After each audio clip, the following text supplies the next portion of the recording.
നമസ്തേ. കേരള സാക്ഷരതാ മിഷൻ്റെ 12ാം തരം തുല്യതാ പഠിതാക്കൾക്ക് വേണ്ടി ഹിന്ദി പാഠഭാഗം തയ്യാറാക്കുന്ന ഒരു അധ്യാപകനാണ്. അതിൽ ഈ കഴിഞ്ഞ ക്ലാസ്സുകളെ കുറിച്ച് നിരവധി കമൻസുകൾ യൂട്യൂബിൽ പ്രത്യക്ഷപ്പെട്ടിരുന്നു. ഒത്തിരി ക്ലാസ്സുകൾ വേണമെന്ന ആവശ്യം പല ദിക്കുകളിൽ നിന്നും വരുന്നുണ്ട്.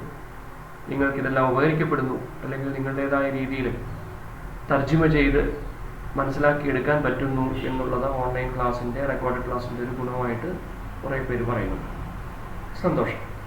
പരീക്ഷ അടുത്തിരിക്കുകയാണ്. അപ്പോൾ നിങ്ങൾക്ക് വീണ്ടും വീണ്ടും ക്ലാസ്സുകൾ കാണാനുള്ള ഒരു അവസരം ഇങ്ങനത്തെ റെക്കോർഡ് ക്ലാസ്സിൽ ഉണ്ടാകുന്നു എന്നറിയുന്നതിൽ സന്തോഷമുണ്ട്. ഒത്തിരി പേര് പേഴ്സണലായിട്ട് അഭിപ്രായം പങ്കുവയ്ക്കുന്നുണ്ട്. അവരുടെ മാത്രം ഉയർച്ചയെ ലക്ഷ്യമാക്കി ചെയ്യുന്ന ഒരു സർവീസാണ് ഈ ഹിന്ദി പാഠഭാഗം ട്യൂട്ടോറിയലായിട്ട് ഈ തയ്യാറാക്കി യൂട്യൂബിൽ ഇടുന്നത്. ഇന്ന് 12ാം ക്ലാസ്സിലെ നിങ്ങൾക്ക് നിർദ്ദേശിച്ചിട്ടുള്ള കേരള സർക്കാർ തുല്യതാ പഠിതാക്കൾക്ക് വേണ്ടി നിർദ്ദേശിച്ചിട്ടുള്ള പുസ്തകത്തിലെ ഹിന്ദി പാഠമായ ഷേർ എന്ന ഒരു കഥയാണ് പഠിപ്പിക്കാൻ പോകുന്നത്. ഇതിനു മുമ്പുള്ള പാഠങ്ങൾ മേരി വസീയത്ത് എന്നുള്ള ജവഹർലാൽ നെഹ്റുവിൻ്റെ ഒരു പ്രസംഗം, ഹൈക്കു ഡോക്ടർ S.D. തിവാരിയുടെ ഹൈക്കു കവിതകളെക്കുറിച്ചുള്ള ആശയവിനിമയം, പേടിക്ക് പീഡ എന്ന കൻഹയ്യലാൽ മിശ്ര പ്രഭാകരൻ്റെ കവിത, പാരിഭാഷിക് ശബ്ദാവലി ടെക്നിക്കൽ ടേമിൻ്റെ തർജിമ, സ്ത്രീ കാ സോച്ചന ഏകാന്ത് ഹെ എന്ന് പറയുന്ന കാത്യായനിയുടെ കവിത, ഇതെല്ലാം കഴിഞ്ഞ ക്ലാസ്സുകളിൽ ഞാൻ എൻ്റെ ചാനലിൽ അപ്ലോഡ് ചെയ്തിട്ടുണ്ട്. ആവശ്യാനുസരണം നിങ്ങൾക്ക് അത് കേൾക്കാൻ സാധിക്കുന്നുമുണ്ട്. ക്വസ്റ്റ്യൻ ആൻസേഴ്സ് നിങ്ങളുടെ ടെക്സ്റ്റ് ബുക്കിൽ തന്നെ ഉണ്ട്. അത് എവിടെയാണ്, ഏത് പേജ് നമ്പർ എന്നെല്ലാം ഞാൻ വളരെ കൃത്യമായിട്ട് പറഞ്ഞു തരുന്നുണ്ട്. അപ്പോൾ അതിനനുസരിച്ച് നോട്ട്സ് നിങ്ങൾ എഴുതുക. സെൽഫ് ലേണിംഗ് മെറ്റീരിയലാണ് നിങ്ങൾക്ക് തന്നിരിക്കുന്ന പുസ്തകം. ഇപ്പോൾ പരീക്ഷയ്ക്ക് ഫോക്കസ് ഏരിയ എന്ന് പറഞ്ഞ് സർക്കാർ നിർദ്ദേശിച്ചിട്ടുണ്ട്. അത് നിങ്ങളുടെ കയ്യിൽ കാണും. ഇത്രയും പാഠഭാഗങ്ങളാണ് ഫോക്കസ് ഏരിയ എന്ന് പറഞ്ഞ് നിങ്ങൾക്ക് തന്നിരിക്കുന്നത്. എന്ന് പറഞ്ഞാൽ പരീക്ഷയെ കുറിച്ച് പറയുകയാണെങ്കിൽ 80 മാർക്കാണ് ഹിന്ദിക്ക് അലോട്ട് ചെയ്തിട്ടുള്ളതെങ്കിലും question paper, model question paper വന്നപ്പോൾ 160 മാർക്കിൻ്റെ ക്വസ്റ്റ്യൻസ് ആണ് നിങ്ങൾക്ക് വന്നിരിക്കുന്നത്. എന്ന് വെച്ചാൽ ഒരു തമാശ എന്നോണം പറയുകയാണെങ്കിൽ 80-ൽ നിങ്ങൾക്ക് 160 മാർക്ക് സ്കോർ ചെയ്യാം. 80-ൽ 160 കിട്ടത്തില്ല, പക്ഷേ 80-ൽ 80 മേടിക്കാമല്ലോ. 80 മാർക്കിൻ്റെ ക്വസ്റ്റ്യൻ്റെ സ്ഥാനത്ത് 160 മാർക്കും എഴുതാനുള്ള ഒരു ഓപ്പർച്യൂണിറ്റി നിങ്ങൾക്ക് കൈവന്നിരിക്കുന്നത് ഗോൾഡൻ ചാൻസ് ആണ്. ഇതിനു മുമ്പുള്ള ബാച്ച് കുട്ടികൾക്ക് കിട്ടിയിട്ടില്ല. ഇപ്പോൾ ഹയർ സെക്കൻഡറിയിൽ പഠിക്കുന്നവർക്കും ഇത് തന്നെയാണ് അവസ്ഥ. 80 A+ അല്ലെങ്കിൽ 80-ൽ 80 മേടിക്കാനുള്ള ഒരു അവസരം വന്നിരിക്കുന്നു. അത് നിങ്ങൾ വിനിയോഗിക്കുക. നിങ്ങൾക്ക് നല്ല മാർക്ക് കിട്ടട്ടെ എന്നുള്ള പ്രാർത്ഥനയോടുകൂടിയാണ് ഷെയർ എന്ന കഥയിലോട്ട് ഞാൻ നീങ്ങുന്നത്. ഇനി 1, 2, 3 പാഠങ്ങൾ കൂടി എനിക്ക് ഓൺലൈനായിട്ട് നിങ്ങൾക്ക് ട്രാൻസാക്ട് ചെയ്ത് തരേണ്ടതായിട്ട് ഉള്ളൂ. നോക്കാം. शेर का लेखक असगर वजाहत है, एक आधुनिक कहानीकार है, हिंदी के प्रसिद्ध समकालीन कहानीकार है. അപ്പോൾ അദ്ദേഹത്തിൻ്റെ പ്രൊഫൈൽ ഒന്ന് നമുക്കൊന്ന് പരിചയപ്പെടാം. നിങ്ങൾ ടെക്സ്റ്റിലെ പേജ് നമ്പർ 51ാമത്തെ പേജിലാണ് പ്രൊഫൈൽ കൊടുത്തിരിക്കുന്നത്. ഈ പ്രൊഫൈൽ ഞാൻ വായിക്കുന്നത് എന്താണെന്ന് വെച്ച് കഴിഞ്ഞാൽ, നിങ്ങളുടെ ഞാൻ പലപ്പോഴും പറഞ്ഞിട്ടുണ്ട് മുൻ ക്ലാസ്സുകളിൽ, 5 മാർക്കാണ് നിങ്ങൾക്ക് കിട്ടുന്നത്. ഈ ലേഖകന്റെ ബയോഡാറ്റ തന്നിട്ട് അതിനെ സെന്റൻസ് ആക്കി എഴുതിയാൽ മതി. അതിൽ തന്നെ ഉണ്ട്, സെന്റൻസ് ആക്കിയാൽ മതി. ആ സെന്റൻസ് എഴുതുന്നത് എങ്ങനെയാണെന്നുള്ള ആണ് പേജ് നമ്പർ 51 കൊടുത്തിരിക്കുന്നത്. അതൊന്ന് വായിച്ച് മനസ്സിലാക്കുക. ഞാൻ ജസ്റ്റ് ഹിന്ദിയുടെ മലയാള വിവർത്തനം നിങ്ങളെ വായിച്ച് പറഞ്ഞു തരാം. हिंदी के प्रसिद्ध समकालीन कहानीकार असगर वजाहत का एक प्रतीकात्मक कहानी है शेर. ഹിന്ദി സാഹിത്യത്തിലെ പ്രസിദ്ധനായ ആധുനിക് കഥാകൃത്തായ അസ്ഗർ വസാഗത്ത് എന്ന പ്രസിദ്ധനായ സമകാലീനനായ സാഹിത്യകാരന്റെ കഥയാണ് ഷേർ എന്ന് പറഞ്ഞാൽ സിംഹം. उनका जन्म 1946 जुलाई 5 को उत्तर प्रदेश के फतेहपुर में हुआ. അദ്ദേഹത്തിന്റെ ജന്മം 1946 ജൂലൈ 5-ാം തീയതി ഉത്തർപ്രദേശിലെ സംസ്ഥാനത്തിലെ ഫത്തേപൂർ എന്ന സംസ്ഥാനത്തിലാണ്, ഫത്തേപൂർ എന്ന जिले संभवित वे हिंदी के प्रोफेसर तथा रचनाकार हैं। ഹിന്ദിയിലെ പ്രൊഫസറും രചനാകാരനുമാണ്, രചനാകർത്ത അല്ലെങ്കിൽ രചയിതാവുമാണ് മലയാളത്തിൽ. इन्होंने नाटक, कथा, उपन्यास, यात्रावृत्तांत तथा अनुवाद के क्षेत्र में लेखनी चलाई है. അദ്ദേഹം നാടകങ്ങൾ എഴുതിയിട്ടുണ്ട്, ഉപന്യാസങ്ങൾ എഴുതിയിട്ടുണ്ട്, നോവലുകൾ എഴുതിയിട്ടുണ്ട്, കഥകൾ എഴുതിയിട്ടുണ്ട്, യാത്രാവൃത്താന്ത യാത്രാവിവരണങ്ങൾ എഴുതിയിട്ടുണ്ട്, അനുവാദിക ക്ഷേത്രം തർജ്ജിമയുടെ മേഖലകളിലും താൻ അദ്ദേഹത്തിന്റെ തൂലിക ചലിപ്പിച്ചിട്ടുണ്ട്. वे टेलीविजन व फिल्म लेखन और निर्देशन में भी जुड़े रहे हैं. ടെലിവിഷൻ പ്രോഗ്രാമിലും ഫിലിം ലേഖൻ, സിനിമ സ്ക്രിപ്റ്റ് റൈറ്റിംഗിലും നിർദ്ദേശൻ, ഡയറക്ഷൻ, സംവിധാനത്തിലും എല്ലാം അദ്ദേഹം തന്റെ വ്യക്തിപാഠം അറിയിച്ചിട്ടുണ്ട്. वे 2006 में अपने उपन्यास कैसी आग लगाई के लिए यूके कथा सम्मान से सम्मान थे. 2006 അദ്ദേഹത്തിന്റെ ഒരു നോവലായ കൈസി ആഗ് ലഗായി, എങ്ങനെയാണ് തീ വെക്കുന്നത് എന്ന കൃതിക്ക് UK യുണൈറ്റഡ് കിങ്ഡം ഇംഗ്ലണ്ടിലെ കഥാസമ്മാനത്തിന്, ഗദ്യ സമ്മാനത്തിന് അദ്ദേഹത്തിന്റെ പാഠം അല്ലെങ്കിൽ അദ്ദേഹത്തിന്റെ പുസ്തകം തിരഞ്ഞെടുക്കപ്പെട്ടിട്ടുണ്ട്. അത് തന്നെയാണ് അദ്ദേഹത്തിന് ഏറ്റവും വലിയ അംഗീകാരവും നേട്ടം. നമുക്കിനി കഥയിലോട്ട് പോകാം. ഷെയർ ശ്രദ്ധിച്ച് കേൾക്കണം. ഒരു പ്രാവശ്യം ശ്രദ്ധിച്ച് കേട്ടതിന് ശേഷം നിങ്ങൾ തനിയെ 2 or 3 പ്രാവശ്യം വായിക്കണം. 2-3 പ്രാവശ്യം കഥ നിങ്ങൾ യൂട്യൂബിലൂടെ കാണുകയും ചെയ്താൽ പാഠം നിങ്ങളുടെ മനസ്സിൽ ഇരിക്കും. എത്ര ജോലി തിരക്കുണ്ടെങ്കിലും നിങ്ങൾക്ക് ഇത് കേൾക്കാനും കാണാനും പറ്റുന്നല്ലോ എന്നതാണ് നിങ്ങളെ സംബന്ധിച്ചിടത്തോളം ഏറ്റവും വലിയ ഉപയോഗം അല്ലെങ്കിൽ ഉപകാരം. ഷെയർ കഹാനി. मैं तो शहर से या आदमियों से डरकर जंगल इसलिए भागा था कि मेरे सिर पर सींग निकल रहे थे और डर था कि किसी न किसी दिन कसाई की नसर मुझ पर जरूर पड़ जाएगी. വളരെ വ്യംഗ്യാത്മകമായ ഒരു പരിഹാസത്തോടു കൂടിയാണ് ഈ കഥ തുടങ്ങുന്നത്. ഒരു സിംഹത്തിന്റെ സ്വയം വിചാരം, ആത്മകഥ പോലെയാണ് അദ്ദേഹം കഥ തുടങ്ങുന്നത്. നോക്കാം. ഞാൻ പട്ടണത്തിൽ നിന്നും മനുഷ്യരെ പേടിച്ച് കാട്ടിലോട്ട് ഇതുകൊണ്ടാണ് വന്നത്. എന്താണെന്ന് വെച്ചാൽ എന്റെ തലയിൽ സീങ് നിക്കൽ റഹേന്റെ കൊമ്പ്, 2 കൊമ്പ് വരുന്നുണ്ടായിരുന്നു. തന്നോടൊപ്പം എനിക്കൊരു പേടിയുണ്ടായിരുന്നു. എന്ത്? കിസി ന കിസി ദിൻ, ഏതെങ്കിലും ഒരു ദിവസം കസായി കി നസർ, കസായി എന്ന് പറഞ്ഞാൽ വെട്ടുകാരൻ, ഇറച്ചി വെട്ടുകാരൻ, കി നസർ മുസ്പർ ജറൂർ പടിജായി, അങ്ങനെ ഒരിക്കലെങ്കിലും അവന്റെ ശ്രദ്ധ എന്നിൽ പതിഞ്ഞാൽ പിന്നെ അവൻ എന്നെ കശാപ്പ് ചെയ്തിരിക്കും. എങ്ങനെയുണ്ട് കഥയുടെ തുടക്കം? നിങ്ങൾക്ക് മനസ്സിലായല്ലോ. പട്ടണത്തിൽ നിന്നും കാട്ടിലോട്ട് സ്വയം ഒളിച്ചോടി താമസിക്കാൻ സ്വയം വിധിക്കപ്പെട്ട അല്ലെങ്കിൽ തെരഞ്ഞെടുക്കപ്പെട്ട ഒരു സിംഹം ഒരു പ്രതീകമാണ്. എന്തിന്റെ പ്രതീകമാണെന്ന് നിങ്ങൾ ഈ കഥ വായിക്കുമ്പോൾ മനസ്സിലാക്കണം. ഓക്കെ, കഥ വായിച്ച് മനസ്സിലാക്കി എടുക്കണം. जंगल में मेरा पहला ही दिन था जब मैंने बरगद के पेड़ के नीचे एक शेर को बैठे हुए देखा. കാട്ടിൽ എൻ്റെ ആദ്യത്തെ ദിവസമായിരുന്നു. ഞാനൊരു ആൽമരത്തിന്റെ ചുവട്ടിൽ ഒരു സിംഹത്തിന് ഇരിക്കുന്നതായിട്ട് കണ്ടു. इससे पहले चूंकि चित्रों में आंखें बरगद के पेड़ के नीचे गौतम बुद्ध को देखने की आदि थी. ഇതിനു മുമ്പ് ഈ ചിത്രങ്ങളെല്ലാം ഞാൻ കണ്ടിട്ടുണ്ടല്ലോ. ആ ചിത്രങ്ങളിലെല്ലാം തന്നെ കണ്ണുകൾ ഒരു ആൽമര ചുവട്ടിൽ ഗൗതമ ബുദ്ധൻ ഇരിക്കുന്നതായിട്ടാണ് എപ്പോഴും എന്റെ കണ്ണിൽപ്പെട്ടിട്ടുള്ളത്.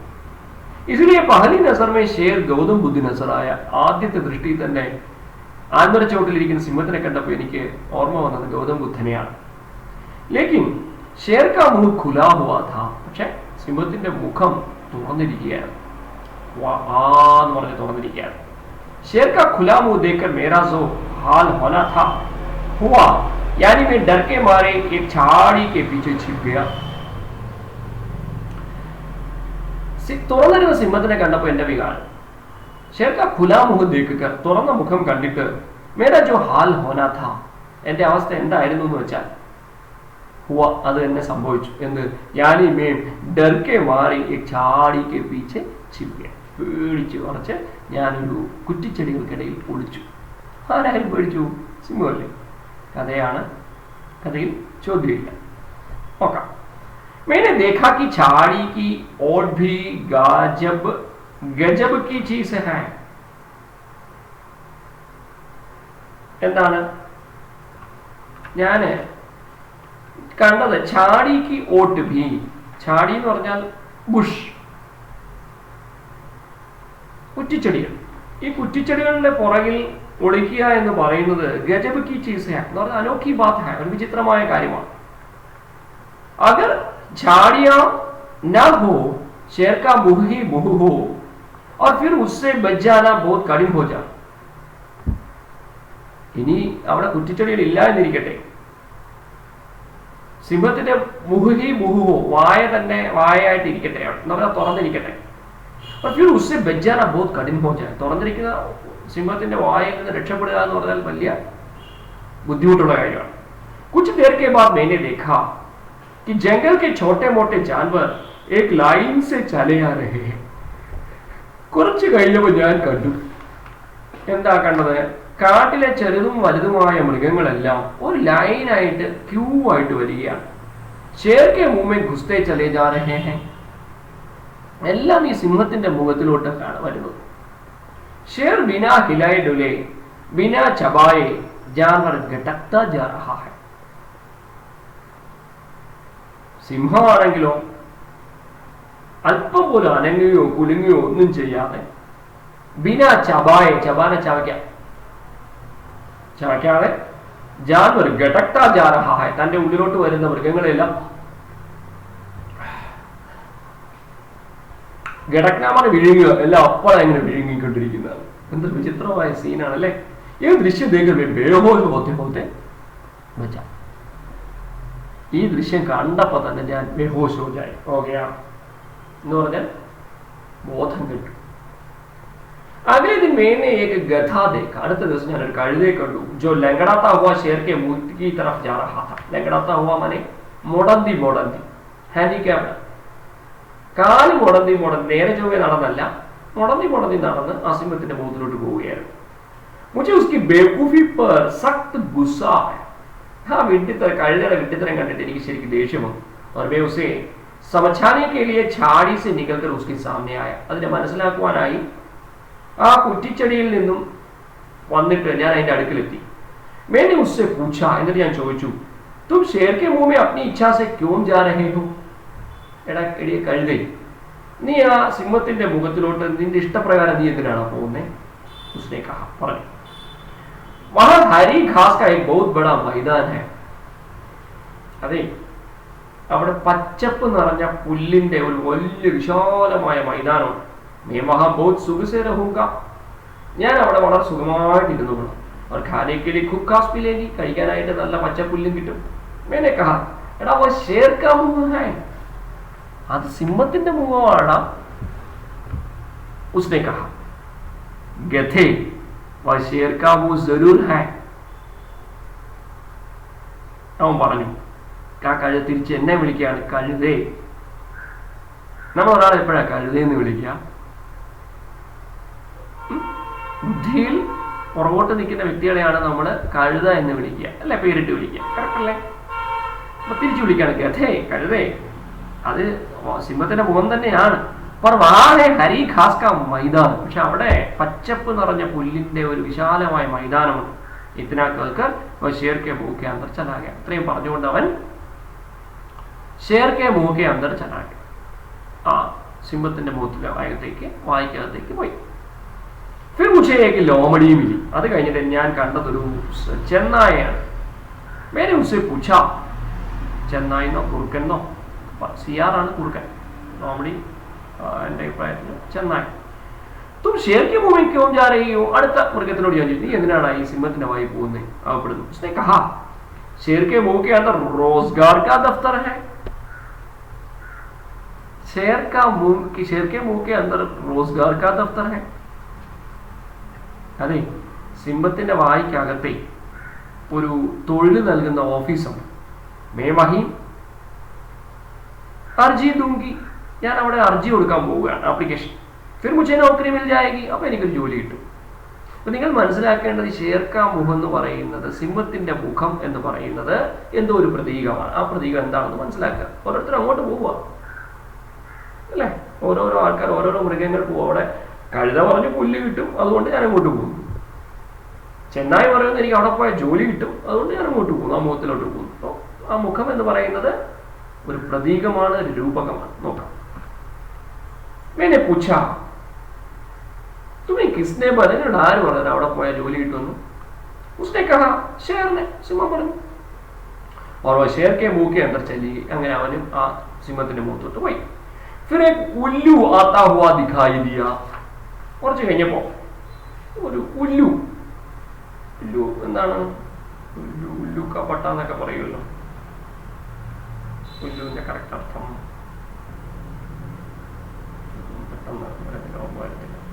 നോക്കാം. ഉല്ലു, ഉല്ലുവിനെ ഉല്ലു ആത്ത ഹവേനെ ഉല്ലു സെ വഹി സവാൽ കിയ. ആ ഉല്ലുവിനോട് ഞാൻ ചോദിച്ചു, നീ എങ്ങോട്ടാണ് പോകുന്നത്? ഉല്ലുവിനെ കഹാ ഷേർ കെ മുഖ के अंदर സ്വർഗ है.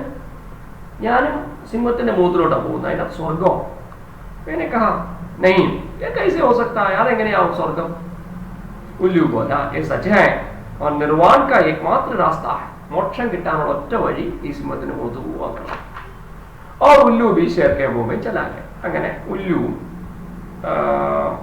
ആ സിംഹത്തിന്റെ മുഖത്തിനകത്തേക്ക് നോക്കട്ടെ. अगले दिन मैंने कुत्तों के एक बड़े जुलूस को देखा. അടുത്ത ദിവസം ഞാൻ പട്ടികളുടെ ഒരു വലിയ ഘോഷയാത്ര തന്നെ കണ്ടു. जो कभी हंसते गाते थे और कभी विरोध में चीखते चिल्लाते थे. ഈ പട്ടികള് ചിലപ്പോഴൊക്കെ ചിരിച്ചും പാട്ടുപാടിയൊക്കെ വന്നുകൊണ്ടിരുന്നു, ചിലപ്പോഴൊക്കെ ദേഷ്യത്തില് നിലവിളിച്ചും അലറി വിളിച്ചും കരഞ്ഞുകൊണ്ടൊക്കെ വന്നുകൊണ്ട്.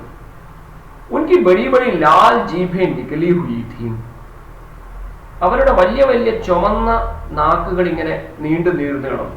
വർദ്ധും സബ് ദബായേ थे. പക്ഷെ വാലുകളെല്ലാം ഇങ്ങനെ പതിഞ്ഞിരിക്കുകയാണ്. കുത്തോം का एक जुलूस शेर के मुंह की तरफ बढ़ रहा था. ഈ പട്ടികളുടെ ഈ ഘോഷയാത്ര ഈ ഷേർ കെ മുഹ് കെ സമാൻ, സിംഹത്തിന്റെ മുഖത്തിനെ പോലെ വലുതായിട്ട് ഇങ്ങനെ നീണ്ടു നിവർന്നു കിട അത്രയ്ക്ക് പട്ടികളുണ്ടായിരുന്നു. മേനെ ചീക്കർ കുത്തോം को रोकना चाहा. ഞാൻ അലറി വിളിച്ചുകൊണ്ട് സ്റ്റോപ്പ് ചെയ്യാൻ തീരുമാനിച്ചു. അവിടെ നിൽക്കൂ നിൽക്കൂ നിൽക്കൂ എന്ന് പറയാൻ പക്ഷെ തീരുമാനിച്ചില്ല. और उन्होंने मेरी बात अनसुनी कर दी. എന്റെ ഞാൻ പറഞ്ഞത് കേട്ടിട്ടും കേൾക്കാത്ത മാതിരി ഇരുന്നു പട്ടികൾ. वे सीधे शेर के मुंह में चले गई.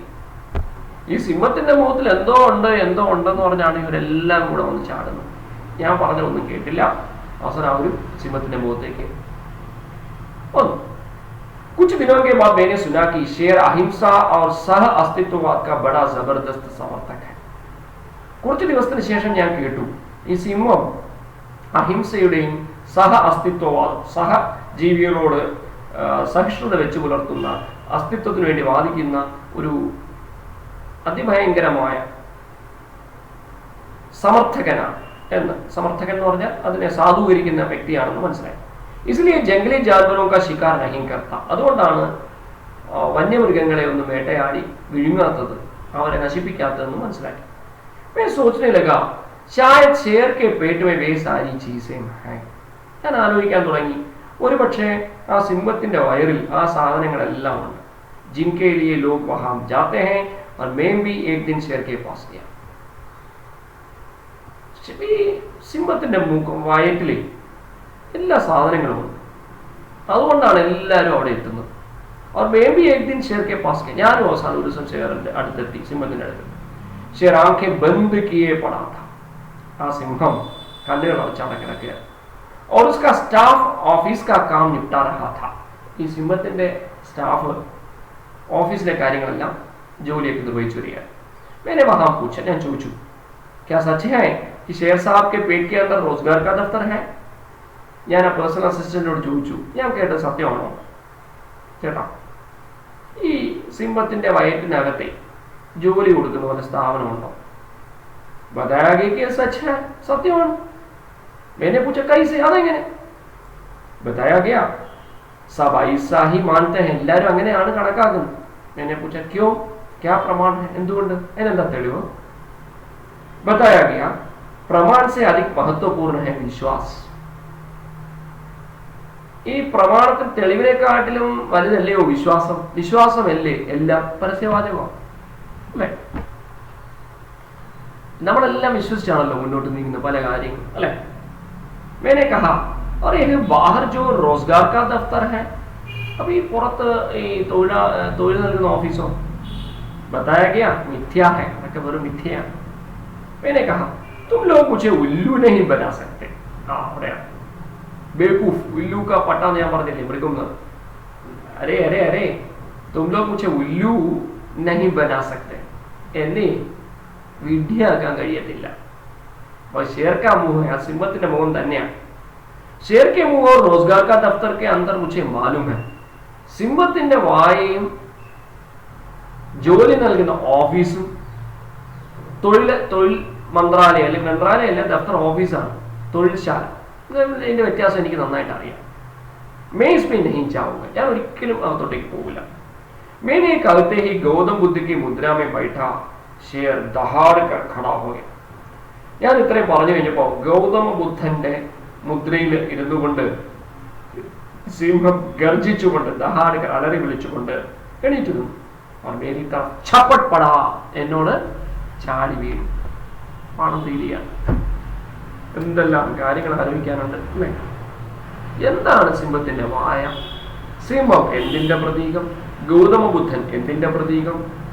ഇതെന്തുകൊണ്ട് ആൾക്കാർ ഇങ്ങനെ വന്നു വീഴുന്നു? നമ്മുടെ നാട്ടിൽ നിന്ന് ആലോചിച്ചു നോക്കി.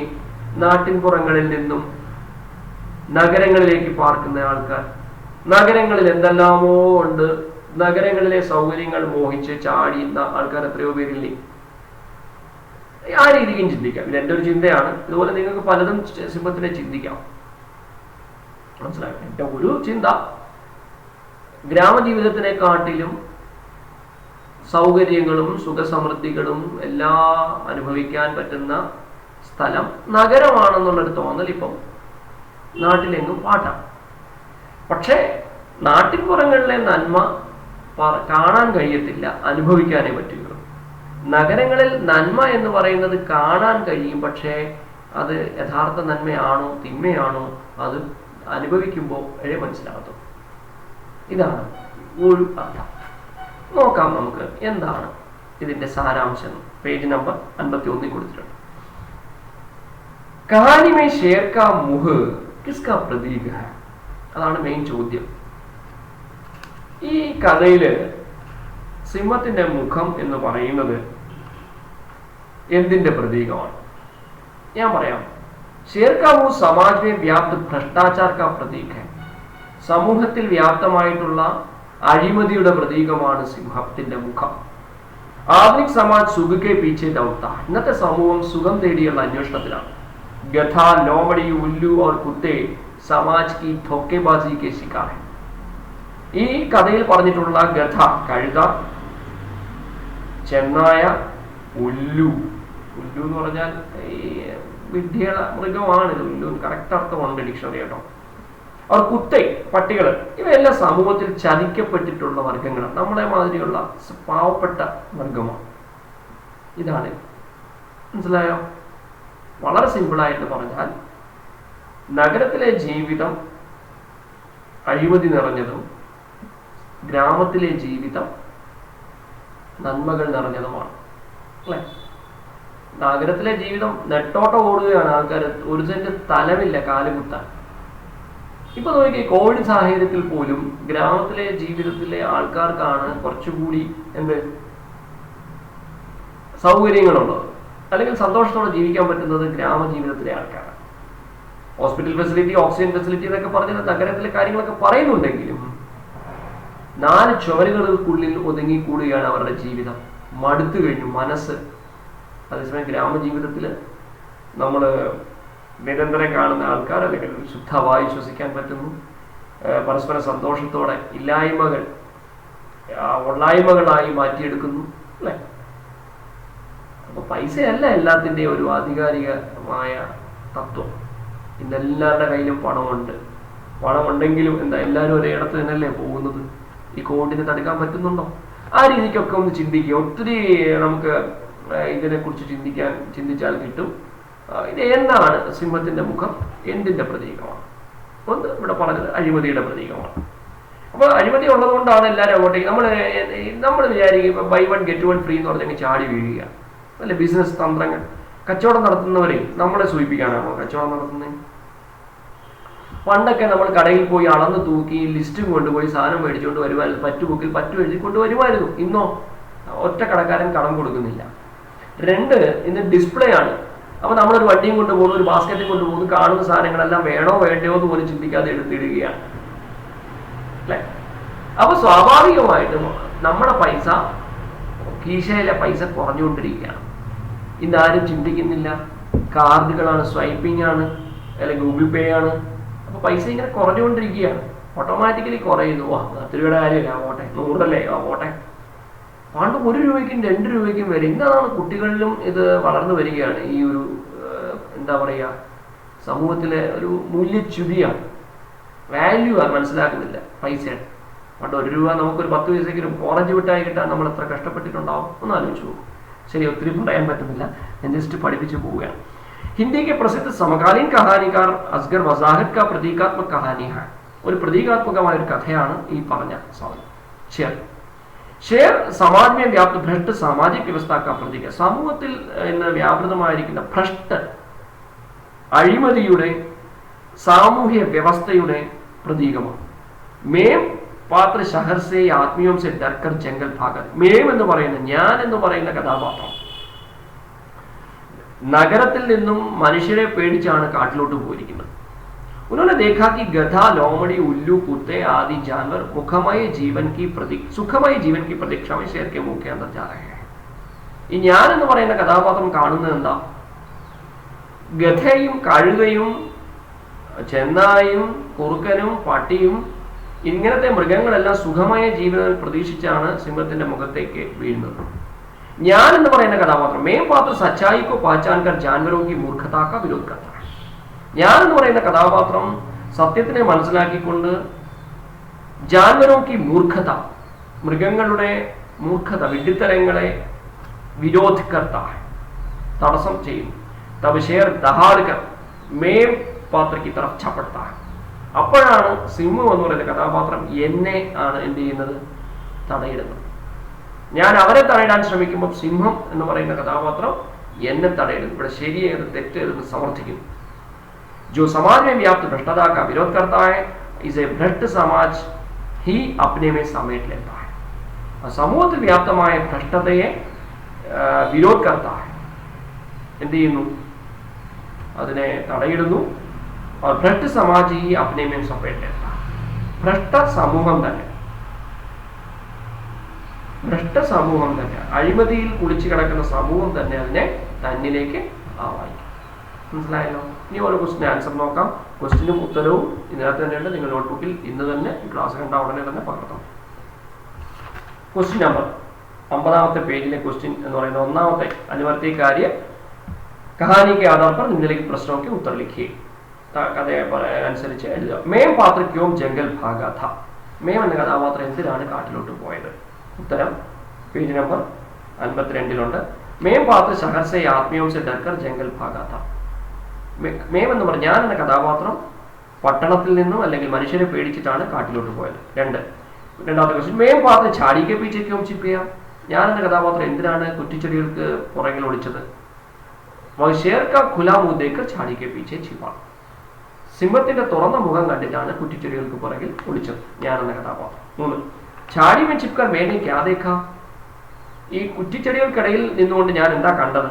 मैंने देखा कि जंगल के छोटे मोटे जानवर एक लाइन से चले आ रहे हैं और शेर के मुंह में घुसते चले जा रहे हैं. ഞാൻ അവിടെ നിന്ന് കണ്ടത് കാട്ടിലെ ചെറുതും വലുതുമായ മൃഗങ്ങളെല്ലാം ഒരു ലൈനായിട്ട് വരികയും എന്നിട്ടോ സിംഹത്തിന്റെ മുഖത്തിലോട്ട് തള്ളിക്കയറുന്നതുമാണ് ഞാൻ കണ്ടത്. 4 ഗദ ഷേർ കെ മുഹ് മേ കിസ്കി പ്രതീക്ഷാ മേ ജാ രഹാ ഹൈ. കഴുത എന്തിനെ പ്രതീക്ഷിച്ചാണ് സിംഹത്തിന്റെ മുഖത്തോട്ട് പോയത്?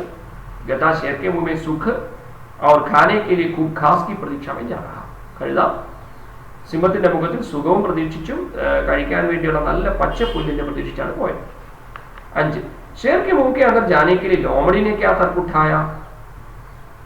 സിംഹത്തിന്റെ മുഖത്തിലോട്ട് പോകുന്നതിന് ചെന്നായി എന്ത് തർക്കമാണ് എന്നോട് തന്നത്? लोमड़ी ने कहा कि शेर के मुंह के अंदर रोजगार का दफ्तर है और वहां से मुझे नौकरी मिल जाएगी. ലോമടി പറഞ്ഞത്, ചെന്നായി പറഞ്ഞത് സിംഹത്തിന്റെ മുഖത്തിനകത്ത് ഓഫീസുണ്ട്, അവിടെ ജോലിയുണ്ട്, ആ ജോലി എനിക്ക് കിട്ടും എന്നാണ് പറഞ്ഞത്. 6 ഉല്ലു കാ മത് ക്യാ ഥാ. ഉല്ലു എന്താ പറഞ്ഞത്? ഉല്ലു കാ മത് താക്കി നിർവാൺ കാ ഏകമാത്ര രാസ്ത ഷേർ കാ മുഹ് ഹൈ. മോക്ഷം കിട്ടാനുള്ള ഏകമാത്രമായ വഴി സിംഹത്തിന്റെ മുഖം മാത്രമാണ്. 8 ഷേർ കെ മുഹ് മേ കുത്തോ കെ ജുലൂസ് നെ ക്യാ കൈസെ പ്രവേശ് കിയാ. ഈ സിംഹത്തിന്റെ മുഖത്തിലോട്ട് പട്ടികളുടെ ഘോഷയാത്ര എങ്ങനെയാണ് പ്രവേശിച്ചത്? शेर के मुंह में कुत्तों के जुलूस ने बड़ी बड़ी लाल जीभें निकालकर तथा दुम दबाकर प्रवेश किया था. സിംഹത്തിന്റെ മുഖത്തിലോട്ട് പട്ടികളുടെ ഘോഷയാത്ര വലിയ വലിയ ചുവന്ന നാക്കുകൾ നീട്ടുകയും ദും ദബാക്കർ വാൽ അമർത്തി പിടിച്ചുകൊണ്ടാണ് പ്രവേശിച്ചത്. शेर के स्टाफ, എട്ടാമത്തെ ചോദ്യം, शेर के स्टाफ के पास पहुंचकर मैंने क्या प्रश्न पूछा? ഈ സിംഹത്തിന്റെ സ്റ്റാഫിന്റെ അടുക്കൽ ചെന്നിട്ട് ഞാൻ എന്താ ചോദിച്ചത്? मैंने पूछा कि शेर साहब के पेट के अंदर रोजगार का दफ्तर है. ഞാൻ ചോദിച്ചു എന്താ ഈ സിംഹം സാറിന്റെ വയറ്റിനകത്തെ റോസ്ഗാർ കാ ദഫ്തർ ഹെ, തൊഴിൽ നൽകുന്ന ഓഫീസ് ഉണ്ടോ? 9. अंत शेरने क्या किया? അവസാനം സിംഹം എന്ത് ചെയ്തു? शेरने अंत में दहाड़ कर खड़ा हो गया और उसकी तरफ झपट पड़ा. അവസാനം ഇത്രയും ചോദ്യങ്ങളെല്ലാം കേട്ടപ്പോൾ സിംഹം ഒറ്റ ചാട്ടം അലറി വിളിച്ചുകൊണ്ട് വരികയും ഞാൻ അവരെ തടയുന്നതിൽ നിന്ന് തടയുമ്പോൾ അതിനെതിരെ സിംഹം എന്നെ തടഞ്ഞു. ഇതാണ് ഇന്ന് സമൂഹത്തിൽ നടക്കുന്നത്. ആലോചിക്കുക. ഇനി കഹാനിക്ക് ആധാർ पर निम्नलिखित प्रश्नों के उत्तर लिखिए. താഴെ കൊടുത്ത ചോദ്യങ്ങൾക്ക് ഉത്തരം നൽകുക. 1. 50 പേജാണ്. शेर के मुंह के अंदर जानवरों के घुसने का दृश्य देखकर मेम पात्र क्यों चकित हुआ? വീണ്ടും നേരത്തെ ചോദ്യങ്ങൾ ഉത്തരത്തിന്റെ ആവർത്തനം തന്നെയാണ്. സിംഹത്തിന്റെ മുഖത്തിലകത്തോട്ടേക്കും തള്ളിക്കയറുന്ന മൃഗങ്ങളെ ദൃശ്യം കണ്ടിട്ട് ഞാൻ എന്ന കഥാപാത്രം എന്താണ് ആശ്ചര്യപ്പെട്ടത്. ഗധ ഹരി ഖാസ് की और लोमड़ी नौकरी की प्रतीक्षा में.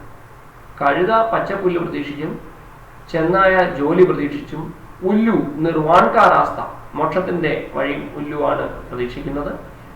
और खोज कर तथा कुत्ते दुम दबाए शेर के मुंह के अंदर जाते, വാൽ അമർത്തിക്കൊണ്ട് നാക്ക് നീട്ടിക്കൊണ്ട് അകത്തോട്ട് പോയി. वे सब बेवकूफी और भ्रम के कारण, ഇതെല്ലാം വിഡ്ഢിത്തരങ്ങൾ കൊണ്ടാണ്. ഭ്രം കെ കാരണങ്ങൾ, ചിത്തഭ്രമം കാരണമാണ് ഇതൊക്കെ സംഭവിക്കുന്നത്. ഈ ഗ്രാമങ്ങൾ വിട്ട് നഗരങ്ങളിലോട്ട് ചേക്കേറുന്ന മനുഷ്യർ കാണിക്കുന്ന ചിത്തഭ്രമമാണ് ഇവിടെ ലേഖകൻ അവതരിപ്പിച്ചിരിക്കുന്നത്. സാരെ പശു വിഭിന്ന ശോഷിതോം കാ പ്രതീക, എല്ലാ മൃഗങ്ങളും വിഭിന്നങ്ങളായ ശോഷിതർ, ചൂഷണം ചെയ്യപ്പെട്ടിട്ടുള്ളവരുടെ പ്രതീകമാണ്. പാത്രം ചകിത്, ഇതുകൊണ്ടാണ് മേം എന്ന കഥാപാത്രം ആശ്ചര്യപ്പെട്ടത്. രണ്ടാമത്തെ ചോദ്യം, शेर के मुंह और रोजगार दफ्तर का अंतर मुझे मालूम है, മേം പാത്ര ने ऐसा क्यों कहा?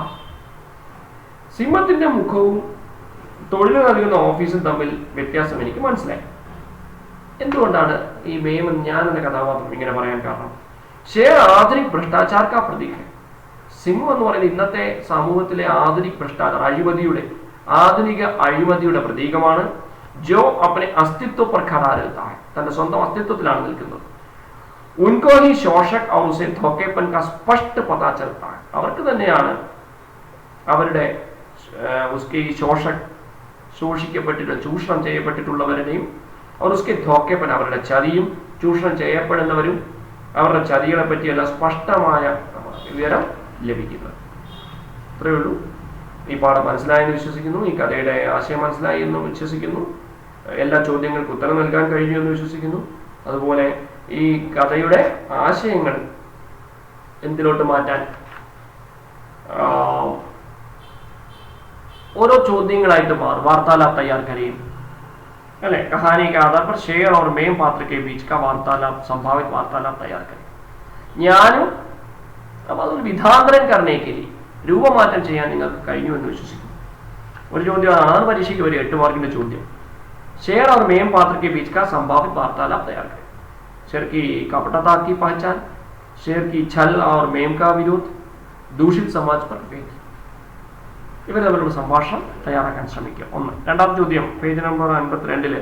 कहानी के आधार पर ढोंगी वादाओं को भ्रमित आज का मानव विषय पर निबंध लिखिए. ढोंगी वादाओं की, വിഡ്ഢിത്തരങ്ങളായ വാദാവും എന്ന് പറഞ്ഞാൽ